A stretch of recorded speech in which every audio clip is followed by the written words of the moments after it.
दोस्तों, ये कहानी कंट्रोवर्शियल क्लेम सीरीज पर आधारित है। दुनिया भर में समय समय पर सच्चे झूठे कई कंट्रोवर्शियल दावे किए जाते हैं। कई दावे तो ऐसे हैं जो आज भी दुनिया के लिए पहेली है। चीन के बीजिंग शहर में एक ऐसी घटना घटने का दावा किया जाता है जिसकी वजह से आज भी देर रात लोग बस में सफर करने से डरते हैं। करीब 2 दशक से भी ज्यादा समय से रूट 375 की भूताहा बस की कहानी सुनाई जा रही है। ये कहानी कितनी सच्ची है ये साफ नहीं है। बीजिंग के वेबसाइट समेत कई अंग्रेजी वेबसाइट पर यह कहानी वायरल है, पर जो भी इसे सुनता है वो इस रूट की बस पर कभी नहीं चढ़ना चाहता है। ये घटना 14 नवंबर 1995 की बताई जाती है।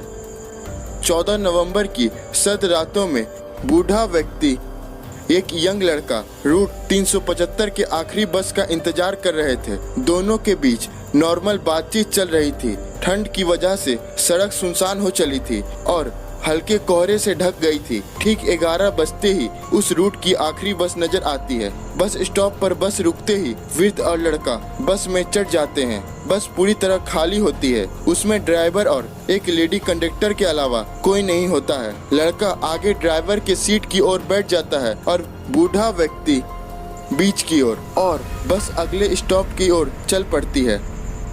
बस कुछ दूर बढ़ती है कि बस अचानक रुकती है। पीछे की ओर बैठे बूढ़ा व्यक्ति को 3 लोगों की परछाई खिड़की से नजर आती है। 3 लोग बस पर चढ़ जाते हैं। कम रोशनी के कारण वृद्ध को उनका चेहरा ठीक से नजर नहीं आता है। बस वो ये देख पाता है कि 2 लोग अपने बीच किसी एक व्यक्ति को सहारा दे रहे हैं। उस व्यक्ति का सिर नीचे झुका हुआ होता है। वृद्ध को लगता है कि शायद वो व्यक्ति नशे में है।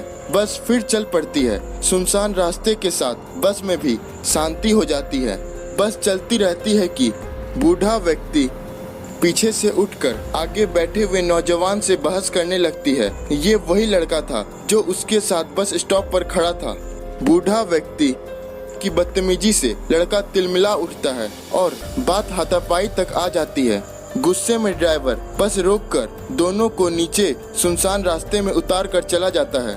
दोनों के उतरने के बाद बूढ़ा व्यक्ति वापस से शांत हो जाती है। तभी लड़का उससे पूछता है कि वो उससे बेवजह क्यों झगड़ा कर रहा था। तो बूढ़ा व्यक्ति उसका हाथ पकड़कर कहती है कि बेटा, मैं झगड़ा नहीं कर रही थी, मैंने तुम्हारी जान बचाई है। लड़का समझ नहीं पाता वो क्या कह रहा है।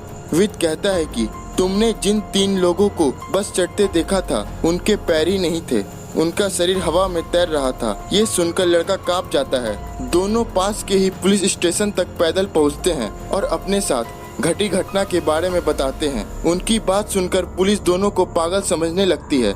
दोनों चुपचाप अपने घर निकल जाते हैं। फिर अगले दिन जो अखबार में आता है उससे पुलिस के होश उड़ जाते हैं। जिस कंपनी की बस इस रूट पर चलती है उसकी ओर से बस ड्राइवर कंडक्टर समेत गायब हो जाने का दावा किया जाता है। पुलिस आनन फानन में वृद्ध और उस लड़के को खोजने लगती है जो देर रात आए थे।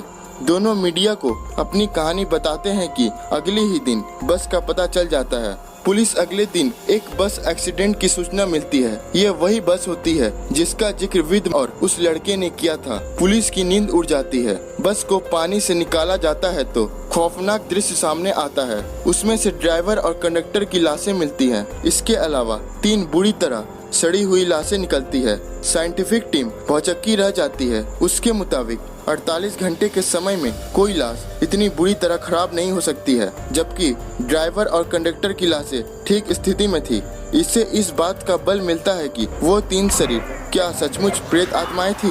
इतना ही नहीं, दावा ये भी किया जाता है कि जब पुलिस ने बस की जांच की तो उसके फ्यूल टैंक में डीजल ही नहीं था। ये देख पुलिस विभाग भी परेशानी में पड़ जाता है। उन्हें भी लगने लगा कि उस वृद्ध और लड़के ने जो कहानी सुनाई थी वो सही थी। सबसे खौफनाक बात ये थी कि बस आखिरी स्टॉप से 100 किलोमीटर आगे जिंगशान शहर के पास एक नदी में मिली थी, जबकि रिपोर्टर के मुताबिक बस में इतना डीजल था ही नहीं कि वो 100 किलोमीटर तक सफर तय कर सके। दोस्तों, अगर आपको यह वीडियो अच्छा लगे तो लाइक और अपने दोस्तों के साथ शेयर जरूर कीजिएगा। अगर आप चाहते हैं कि ऐसे वीडियो आप तक पहुंचते रहे तो चैनल को सब्सक्राइब और बेल आइकन को जरूर दबाइएगा।